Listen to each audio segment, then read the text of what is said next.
ఇలా ఇలా తెలంగాణని మంచిగా చేయబోతుంటే మనసున పడతలేదు లంచ కొడుకులు. బీసీ ఎస్సీ ఎస్టీల దగ్గర పైసలు ఉండొద్దు. వాడు రాసిన పుస్తకాలు ఆ మనుధర్మ శాస్త్రాలు ఎవడి కాలు మొక్కుతాడు? లంచ కొడుకు తోటి ఎల్మన్ కాలు మొక్కురా? ఆ పాపనని కాలు ఎందుకు మొక్కుతున్నారా? వాడు టైపిస్తూ వాడి యొక్క చిన్న జరగాని కాలు ఎందుకు మొక్కుతున్నారా? వాడు ఏముంటుంది తీయండి, అన్ని పుస్తకాలు తీయండి. ఏం పాడైందిరా? ఈ వాడు పైన ఉండాలి, వీడి కింద ఉండాలి, అంతే కదా. చెత్త తప్ప. అరే నువ్వు తయారు చేసిన వస్తువులు కొనాలన్నా పైసలు ఉండాలి కదరా. ఎట్లా కడతాడు? ఎవడు కడతాడు ట్యాక్స్? ఆ ధనవంతుడు కడుతున్నాడా ట్యాక్స్? అదానిగాడు కడుతున్నాడా ట్యాక్స్? సామాన్యులే కట్టాలి కదా. ఎడకెళ్ళి కడతారు 100 పైసలు లేకపోతే?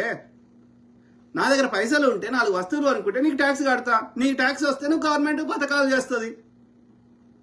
లంచ కొడుకులు నా కొడుకుని ఆడికి పంపిస్తా ఈడికి పంపిస్తా అంటాడు. అరే అట్లా మనం ఎందుకు చేసుకోలేమురా? మన ఇండియాలో ఉంటున్న డాక్టర్ వానుకోనుకో